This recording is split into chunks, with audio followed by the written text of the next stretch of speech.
नमस्कार साथियों, मैं दीपांकर राज आप सभी का फिर से अपने इस YouTube चैनल पर स्वागत करता हूं और आप सभी को आपकी आने वाली सभी परीक्षाओं के लिए शुभकामनाएं देता हूं। जैसा कि आप सबको विदित होगा कि हमारा प्रदेश उत्तराखंड अभी एक भयंकर प्राकृतिक आपदा को झेल रहा है।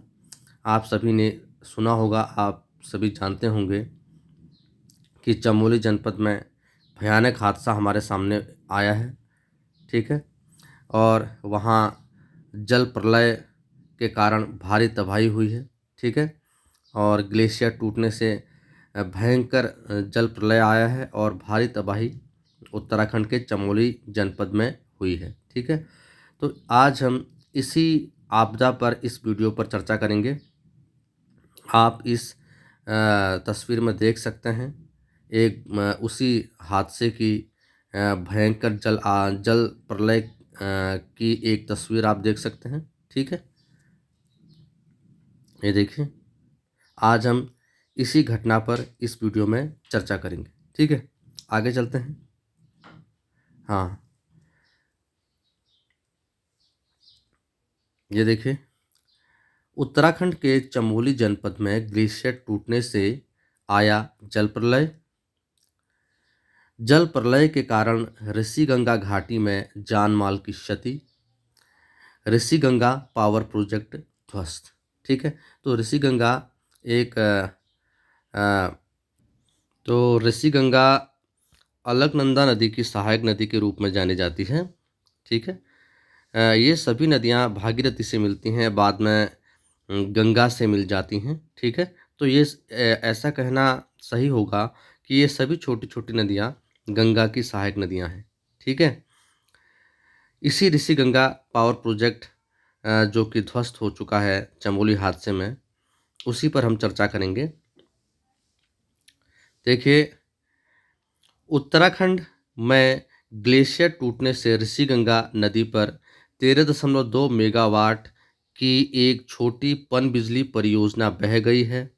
चमोली जिले में ऋषिगंगा के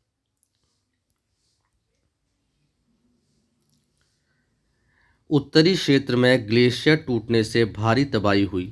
कई लोग बाढ़ के चलते मझधार में फंस गए, तो कई लोगों की जान चली गई।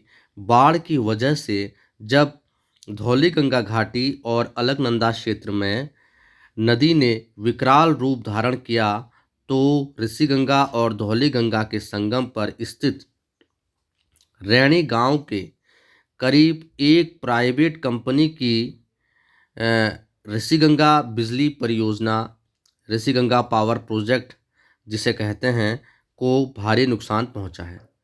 ठीक है। तो आपने देखा कि उत्तराखंड में ग्लेशियर टूटने से ऋषिगंगा नदी, जो कि अलकनंदा की सहायक नदी कही जाती है, में 13.2 मेगावाट की एक छोटी पन बिजली परियोजना जो बनाई जा रही थी, वह बह गई है। ठीक है। क्योंकि पानी का बहाव बहुत तेज था, जिसकी चपेट में यह परियोजना आ गई। बाढ़ की वजह से जब धौलीगंगा घाटी और अलकनंदा क्षेत्र में नदी ने विकराल रूप धारण किया, तो ऋषिगंगा और धौलीगंगा के संगम पर स्थित रैणी गांव के करीब एक प्राइवेट कंपनी की ऋषिगंगा बिजली परियोजना को भारी नुकसान पहुंचा है। ठीक है, आगे चलते हैं। यहाँ देखिए, इस तस्वीर में आप देखिए उस विभत्स मंजर को। ठीक है।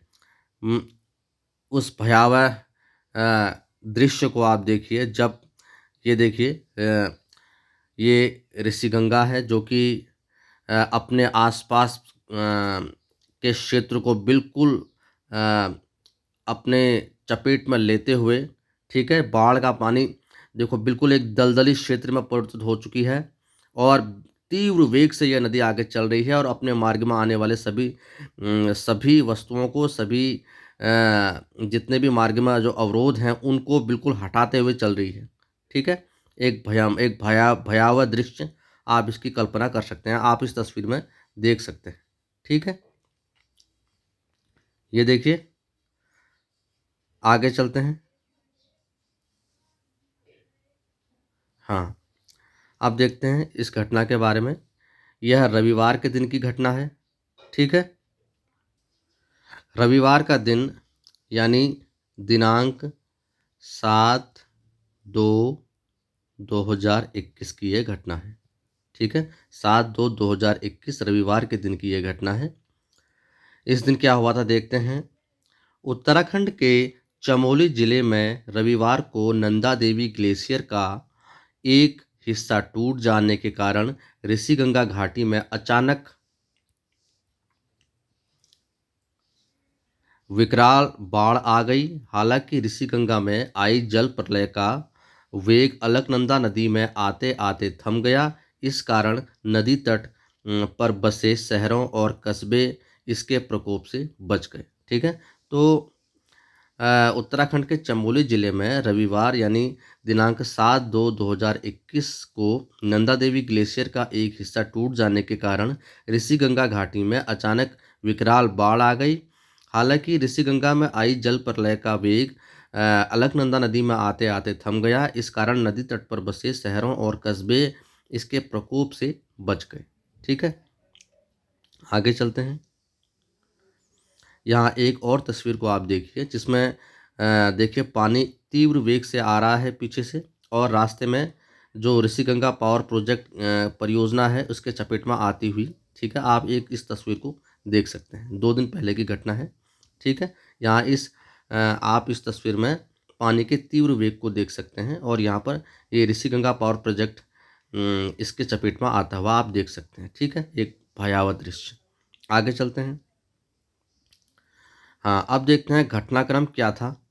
ठीक है, सुबह 11 बजे टूटे ग्लेशियर से पैदा बाढ़ दोपहर बाद 2:30 बजे कर्णप्रयाग से होकर गुजरी। इस दौरान नदी का पानी बरसाती बाढ़ की तरह मटमैला तो नजर आया, लेकिन नदी के जल स्तर में 1 मीटर की ही बढ़ोतरी देखने को मिली। फिर शाम 5:30 बजे बाढ़ का पानी रुद्रप्रयाग संगम से होकर गुजरा तो यहाँ भी हालात सामान्य ही रहे। इस दौरान रुद्रप्रयाग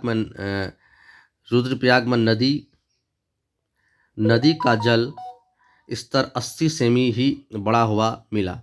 श्रीनगर, ऋषिकेश, हरिद्वार जैसे शहर शाम होते होते आपदा के खौफ को पीछे छोड़ते हुए सामान्य जनजीवन पर लौट आए, जबकि 2013 की आपदा के दौरान केदार घाटी से लेकर श्रीनगर तक जानमाल की व्यापक तबाही हुई थी। ठीक है, तो यहाँ हम देखते हैं कि 2013 की केदारनाथ त्रासदी की तरह घटना ये नहीं थी, फिर भी इसमें जान माल की क्षति हुई है। ठीक है, और जैसे ही बाढ़ का पानी आगे बढ़ता हुआ अलकनंदा घाटी में पहुंचा तो उसका वेग थोड़ा सा कम हुआ, और बाद में जब आगे जाते जाते नदी के स्तर में भी कमी आने लगी, और शाम होने तक ये स्थिति सामान्य होते होते लगभग सामान्य हो चुकी थी। ठीक है, आगे चलते हैं।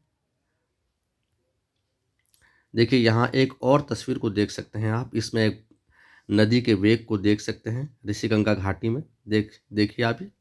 ठीक है, और उसके आसपास बसे हुए उसके आसपास जो ऋषिगंगा पावर प्रोजेक्ट है वो इसमें समाता हुआ।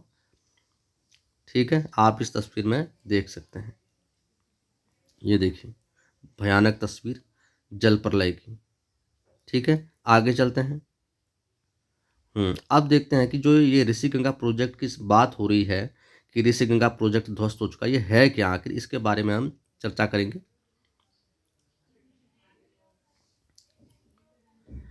क्या है ऋषिगंगा पावर प्रोजेक्ट जो चमोली में आए सैलाब से बर्बाद हो गया। ठीक है, देखते हैं।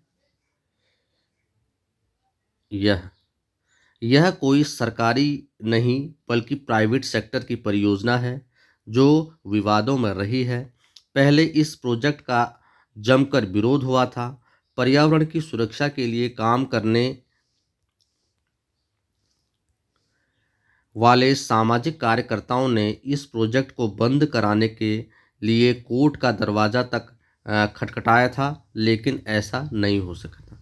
ठीक है। तो ये एक प्राइवेट सेक्टर की परियोजना है, कोई सरकारी योजना नहीं है। इस प्रोजेक्ट का पहले भी जमकर विरोध हो चुका है और पर्यावरण सुरक्षा के लिए काम करने वाले जो सामाजिक कार्यकर्ता हैं, उन्होंने इसका विरोध करने के लिए कोर्ट तक का दरवाज़ा खटखटाया था, लेकिन ऐसा नहीं हो सका, ये योजना चलती रही। ठीक है, आगे चलते हैं। हाँ, अब देखते हैं इस ऋषि गंगा पावर प्रोजेक्ट के बारे में हम चर्चा करेंगे कि ये क्या है। ऋषि गंगा पावर प्रोजेक्ट, ठीक है, देवभूमि उत्तराखंड के चमोली जिले में बिजली उत्पादन की एक परियोजना चल रही है जिसका नाम ऋषि गंगा पावर प्रोजेक्ट है। इस प्रोजेक्ट में 10 साल से अधिक वक्त से काम जारी था। यह कोई सरकारी नहीं बल्कि प्राइवेट सेक्टर की परियोजना है जो विवादों में रही है। पहले इस प्रोजेक्ट का जमकर विरोध हुआ था। पर्यावरण की सुरक्षा के लिए काम करने वाले सामाजिक कार्यकर्ताओं ने इस प्रोजेक्ट को बंद कराने के लिए कोर्ट का दरवाजा तक खटखटाया था, लेकिन ऐसा नहीं हो सका था। ठीक है, तो यह चमोली जनपद में ऋषि गंगा नदी पर चल रही है। ऋषि गंगा एक यह परियोजना चल रही है जिसका नाम ऋषि गंगा पावर प्रोजेक्ट है। 10 साल से इसमें काम जारी था और यह परियोजना विवादों में रही है। ठीक है, इसका विरोध काफ़ी पहले से होता रहा है और पर्यावरण सुरक्षा की दृष्टि से काम करने वाले कार्यकर्ताओं ने इस प्रोजेक्ट को बंद कराने के लिए कोर्ट का दरवाजा तक खटखटाया था, लेकिन ऐसा नहीं हो सका था। ठीक है, आगे चलते हैं। हाँ, अब देखते हैं ऋषि गंगा पावर प्रोजेक्ट का उद्देश्य क्या है। ऋषि गंगा पावर प्रोजेक्ट का उद्देश्य, यह यहाँ पर वर्तमान में पानी से बिजली पैदा करने का काम चल रहा था। प्रोजेक्ट ऋषि गंगा नदी पर बनाया गया और ये नदी धौली गंगा में मिलती है। ठीक है, धौली गंगा और आगे जाके अलकनंदा में। ठीक है, धौली गंगा में मिलती है। ऋषि गंगा पावर प्रोजेक्ट के जरिए 63,520 MWH बिजली बनाने का लक्ष्य रखा गया था। हालांकि फिलहाल कितना उत्पादन हो रहा था इसकी कोई आधिकारिक जानकारी मौजूद नहीं है। शुरुआती दावों की बात करें तो ये कहा गया था कि जब भी प्रोजेक्ट अपनी पूरी क्षमता पर काम करेगा तब यह यहाँ से बनने वाली बिजली दिल्ली, हरियाणा समेत कुछ अन्य राज्यों में सप्लाई की जाएगी। ठीक है, तो यहाँ पर वर्तमान में पानी में से बिजली पैदा करने का काम चल रहा था और धौली गंगा जो ये ऋषि गंगा है ये आगे जाकर धौली गंगा में मिलती है। ऋषि गंगा पावर प्रोजेक्ट के जरिए 63,520 MWH बिजली बनाने का लक्ष्य रखा गया था। हालांकि फिलहाल कितना उत्पादन हो रहा था इसकी आधिकारिक जानकारी मौजूद नहीं है। शुरुआती दावों की बात करें तो ये कहा गया था कि जब भी प्रोजेक्ट अपनी पूरी क्षमता पर काम करेगा तब यहाँ से बनने वाली बिजली दिल्ली, हरियाणा समेत कुछ अन्य राज्यों में सप्लाई हो जाएगी। ठीक है, आगे चलते हैं। हाँ, अब देखते हैं प्रोजेक्ट की वर्तमान स्थिति क्या है, क्या थी। ठीक है, अभी तो ये ध्वस्त हो चुका है। प्रोजेक्ट की वर्तमान स्थिति, तमाम विवादों के बावजूद इस क्षेत्र में करीब एक दशक पहले शुरू हुई परियोजना के तहत यहाँ पर बिजली का उत्पादन शुरू हो गया था। यहाँ पर पानी से बिजली पैदा करने का काम चल रहा था। यह प्रोजेक्ट ऋषि गंगा नदी पर बनाया गया है और यह नदी धौली गंगा में मिलती है। ठीक है, तो यह प्रोजेक्ट ऋषि गंगा नदी पर बनाया गया है। यह ऋषि गंगा नदी आगे जाकर धौली गंगा में मिलती है। तमाम विवादों के बावजूद इस क्षेत्र में करीब एक दशक पहले से यह शुरू हुई परियोजना के तहत यहाँ पर बिजली बनाने का उत्पादन शुरू हो गया था। यहाँ पर पानी से बिजली पैदा करने का काम चल रहा था। ठीक है, आगे चलते हैं। हाँ, ये देखिए, ये चमोली हादसे से पूर्व ऋषि गंगा पावर प्रोजेक्ट की एक तस्वीर आप देख सकते हैं। इसके बाद जो आने वाला है वो आपके लिए सरप्राइज है। ठीक है, आप लोग देख तो रहे हैं लेकिन चैनल को सब्सक्राइब नहीं कर रहे हैं। ठीक है, व्यू आ रहे हैं लेकिन सब्सक्राइबर नहीं बढ़ रहे हैं। आप लोग देखिए भी और सब्सक्राइब भी करते चले जाइए। ठीक है, चमोली हादसे से पूर्व ऋषि गंगा पावर प्रोजेक्ट की एक तस्वीर है। अब ये चमोली हादसे से पूर्व की तस्वीर आप इस तस्वीर में देख सकते हैं। बिल्कुल देखिए, बहुत ही सुंदर दिख रहा है ये। ठीक है, ये ऋषि गंगा पावर प्रोजेक्ट है। ठीक है, जो दिख रहा है आपको चमोली हादसे से पूर्व। और अब देखिए हादसे के बाद, ये देखिए हादसे के बाद इसकी भयानक भयावह तस्वीर है। ये प्रोजेक्ट पूरी तरह ध्वस्त हो चुका है। ठीक है, ये देखिए, ये यहाँ से ये बाढ़ का पानी बहा और अपने साथ इस प्रोजेक्ट को भी बहा ले गया। ठीक है, आप एक बार फिर देखिए, ये ये ऋषिगंगा पावर प्रोजेक्ट जो पहले था चमोली हादसे से पूर्व। ठीक है, ये सुंदर दिखाई दे रहा है। और अब देखिए इसका ध्वस्त ध्वस्त होने के बाद इस प्रोजेक्ट को देखिए। ठीक है, तो प्राकृतिक आपदा के कारण यह प्रोजेक्ट ध्वस्त हो चुका है। ठीक है, प्रकृति के आगे किसी की नहीं चलती। ये देखिए आप, ये बिल्कुल ये ध्वस्त हो चुका है। ठीक है, एक बार आप फिर देखिए, ये है तस्वीर, सुंदर तस्वीर पहले की, चमोली हादसे से पूर्व की। ठीक है, ऋषिगंगा पावर प्रोजेक्ट देखिए आप इसको, और अब देखिए ध्वस्त होने के बाद इसका बीहड़ दृश्य देखिए, भयानक दृश्य, बिल्कुल प्रोजेक्ट ध्वस्त हो चुका है देखिए। ठीक है, तो ये है प्राकृतिक आपदा का परिणाम। आगे चलते हैं, ये देखिए ये टनल है उसी ऋषिगंगा पावर प्रोजेक्ट की। ठीक है, इसमें बिल्कुल मलबा भर चुका है। ठीक है, और यहाँ कई लोगों के फंसे होने की आशंका भी अभी है, कुछ लोगों को निकाला भी गया है। ठीक है, ये देखिए बिल्कुल यहाँ मलबा भर चुका है। ये यहाँ काम चल रहा था, यह टनल है ऋषिगंगा पावर प्रोजेक्ट की। बिल्कुल यहाँ से तेज तीव्र वेग से पानी बहा और अपने साथ मलबे को भी ले आया, और यहाँ मलबा बिल्कुल भर चुका है, और इसके अंदर कई लोगों के फंसे होने की भी संभावना है। ठीक है, उनका उनकी राहत के लिए उनको निकालने का काम जारी है। आगे चलते हैं, ये देखिए एक और तस्वीर चमोली हादसे की। बिल्कुल तीव्र वेग से पानी बहता हुआ ऋषिगंगा पावर प्रोजेक्ट को अपने चपेट में लेता हुआ एक भयावह दृश्य। ठीक है, ये ऋषिगंगा घाटी है। ठीक है, यही ऋषिगंगा आगे जाकर धौलीगंगा से मिलती है, और धौलीगंगा फिर आगे जाकर अलकनंदा से मिलती है, और अलकनंदा फिर भागीरथी में मिलती है। ये सभी नदियाँ गंगा की सहायक नदियाँ हैं। ठीक है, आगे चलते हैं, अब देखते हैं कुछ वैज्ञानिक इसके बारे में क्या कह रहे हैं। वैज्ञानिकों का दावा, चमोली हादसा ग्लेशियर टूटने की वजह से नहीं बल्कि भूस्खलन से हुआ। ठीक है, अब वैज्ञानिकों के अलग अलग दावे हैं। उत्तराखंड में ऋषिगंगा में आई बाढ़ की वजह अभी तक नंदा देवी ग्लेशियर के किसी हिस्से का टूटना बताया जा रहा था, लेकिन अंतर्राष्ट्रीय भूगर्भ विज्ञानी और ग्लेशियरों के जानकार यह दावा कर रहे हैं कि ये हादसा ग्लेशियर के टूटने से नहीं बल्कि भूस्खलन की वजह से हुआ है।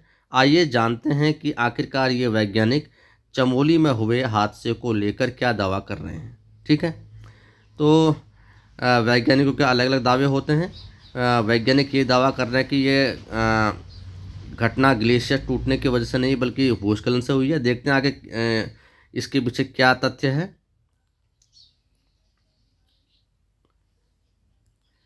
यूनिवर्सिटी ऑफ कैलगरी के जियोलॉजिस्ट और glacier expert doctor Dan sugar ने प्लैनेट लैब्स की सैटेलाइट इमेज की जांच करने के बाद दावा किया है कि चमोली हादसा ग्लेशियर टूटने की वजह से नहीं हुआ है। यह त्रिशूल पर्वत पर हुए भूस्खलन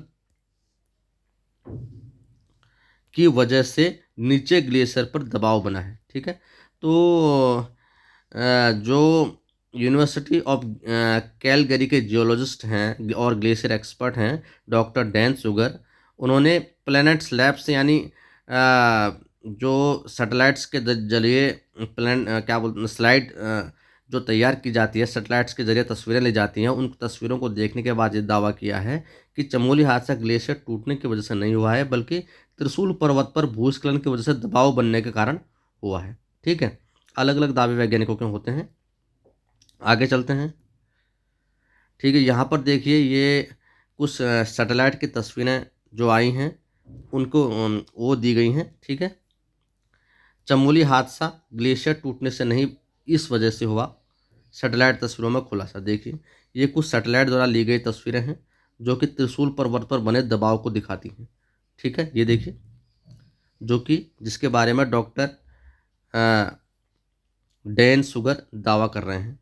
ठीक है, डॉक्टर डैन सुगर इसके बारे में दावा कर रहे हैं। ठीक है, ये सैटेलाइट द्वारा ली गई तस्वीरें हैं, त्रिशूल पर्वत पर बने दबाव को दर्शा रही हैं। ठीक है, आगे चलते हैं। ये देखिए, ये एक तस्वीर और ये वही तस्वीर है, इसको हम ज़रा बड़े रूप में देख रहे हैं। ये सैटेलाइट द्वारा ली गई तस्वीर है, ठीक है, जो एक दबाव क्षेत्र बनते हुए दिखा रही है। आगे चलते हैं। ये एक और तस्वीर है जिसमें दबाव क्षेत्र को दिखाया गया है, जो कि सैटेलाइट द्वारा ली गई तस्वीरें हैं त्रिशूल पर्वत पर, और इसी के कारण भूस्खलन हुआ ऐसा माना जा रहा है। ठीक है, आगे चलते हैं। हाँ, अब ये घटना के पीछे क्या कारण हैं, इस पर हम चर्चा करेंगे। ग्लोबल वार्मिंग से पिघल रहे हैं हिमालय के ग्लेशियर। ठीक है, तो आप जानते हैं कि ग्लोबल वार्मिंग पृथ्वी में कार्बन डाइऑक्साइड का स्तर बढ़ने के कारण ग्लोबल वार्मिंग की समस्या बढ़ रही है। ठीक है, जिससे ग्लेशियर भी पिघल रहे हैं, इसके बारे में हम चर्चा करेंगे। ठीक है, लेकिन आप लोग चैनल को सब्सक्राइब करना मत भूलिए। ठीक है, बिल्कुल देखिए और चैनल को सब्सक्राइब कीजिए, लाइक कीजिए, शेयर कीजिए। ठीक है, अगर आप सब्सक्राइब करेंगे तो ये चैनल और ग्रो करेगा, मैं और मेहनत करूँगा और भी आगे आने वाले समय में अच्छे अच्छे वीडियो आपके लिए लेकर आऊँगा। ठीक है, तो हम इस पर चर्चा करते हैं कि ग्लोबल वार्मिंग से पिघल रहे हैं हिमालय के ग्लेशियर। यकीनन चमोली या केदारनाथ जैसी त्रासदी ग्लोबल वार्मिंग का नतीजा है, लेकिन यह भी सही है कि एशियाई देशों में लकड़ी और कोयला भी बहुतायत में जलाए जाने का सीधा असर वायुमंडल पर कार्बन बढ़ जाने से होता है। जब यही प्रदूषित धुएं के बादल पर्वतों के ऊपर छा जाते हैं तो सौर ऊर्जा को तेजी से सोखते हैं। इसके चलते पहाड़ों पर जमी बर्फ भी खूब पिघलने लगती है। ठीक है, देखिए, कार्बन जो एटमॉस्फेयर में कार्बन डाइऑक्साइड का जो स्तर बढ़ने के कई कारण इसमें है। प्रदूषण तो है ही, और प्रदूषण है, इसके अलावा जो एशियाई देशों में बहुतायत में जो ईंधन जलाया जाता है और कोयला जलाया जाता है, ठीक है, उसकी वजह से भी लकड़ी और कोयला जो जलाया जाता है उसकी वजह से भी एटमॉस्फेयर में कार्बन डाइऑक्साइड का स्तर बढ़ता है। और इस कार्बन डाइऑक्साइड के बढ़ने से ये बादलों जो बादल भी इससे अछूते नहीं रहते, और कार्बन डाइऑक्साइड से युक्त बादल पर्वतों के ऊपर छा जाते हैं, जिससे टेम्परेचर बढ़ता है और पर्वतों पर जमी जो बर्फ़ है वो पिघलने लगती है, ग्लेशियर पिघलने लगते हैं, जिनका पानी नदियों तक आता है। ठीक है, आगे चलते हैं। हाँ, अब देखते हैं हम चमोली हादसे के सबक क्या हैं। चमोली हादसे के सबक, यह किसी से छिपा नहीं है कि समूचा उत्तराखंड आपदा के लिहाज से बेहद संवेदनशील है। भूकंप, बादल फटना,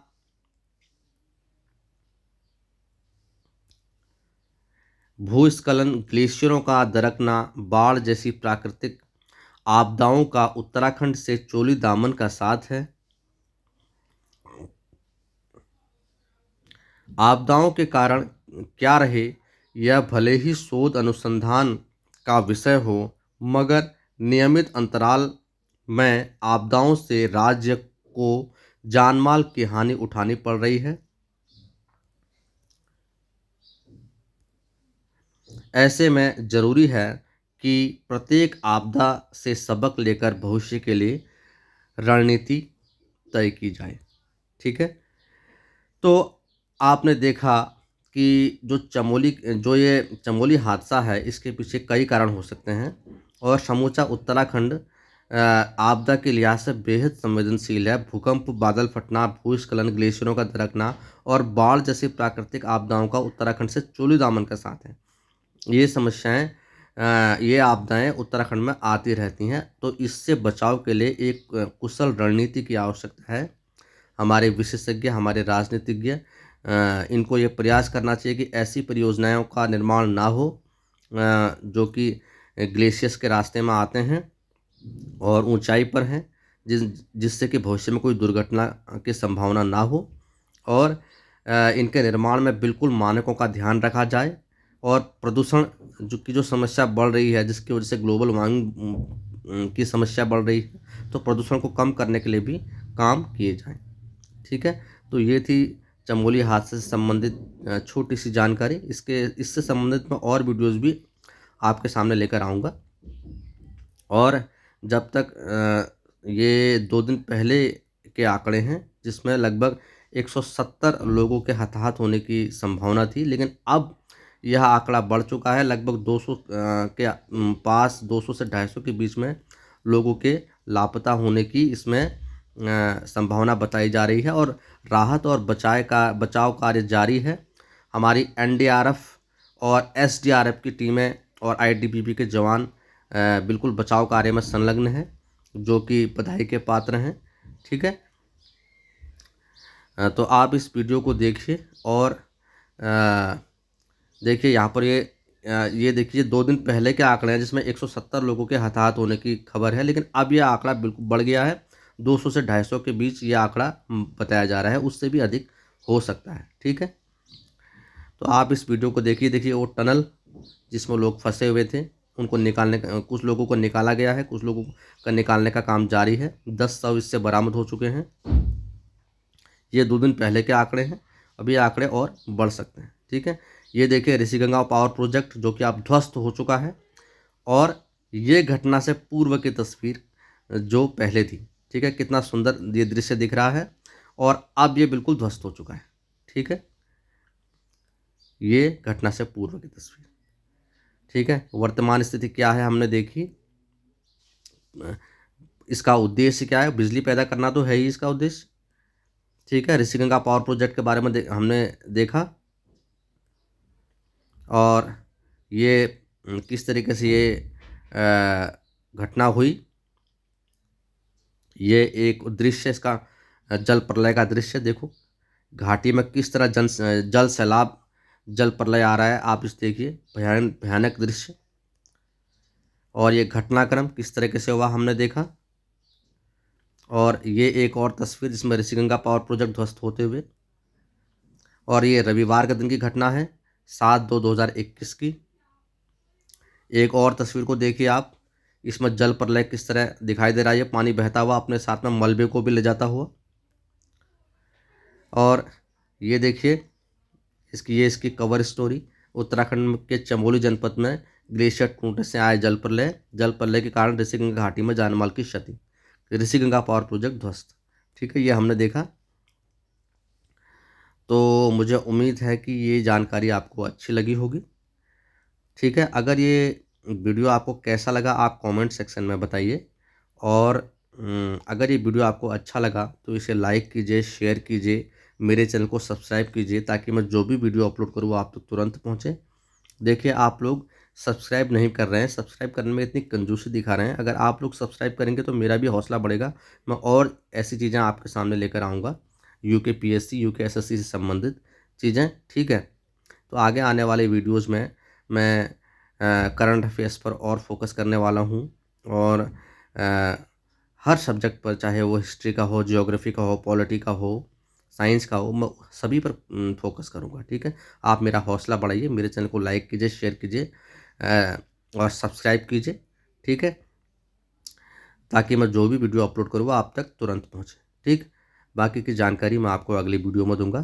तब तक के लिए चमोली हादसे में जो लोग हताहत हुए हैं उनके प्रति हम सबकी संवेदना मैं व्यक्त करता हूं, आपकी ओर से, आप सभी की ओर से और अपनी ओर से उनके प्रति मैं संवेदना व्यक्त करता हूं।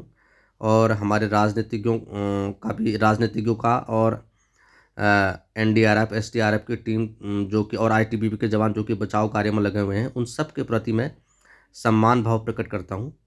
ठीक है, ताकि वो सफल हों, इस घटना से लोगों को बचाने में सफल हों, और जो लोग इस घटना में हताहत हुए हैं उनके परिवार को इस दुख की घड़ी में सहन शक्ति प्रदान करे ईश्वर।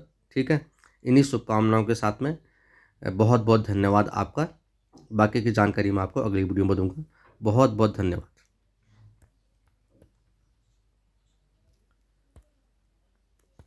नमस्कार।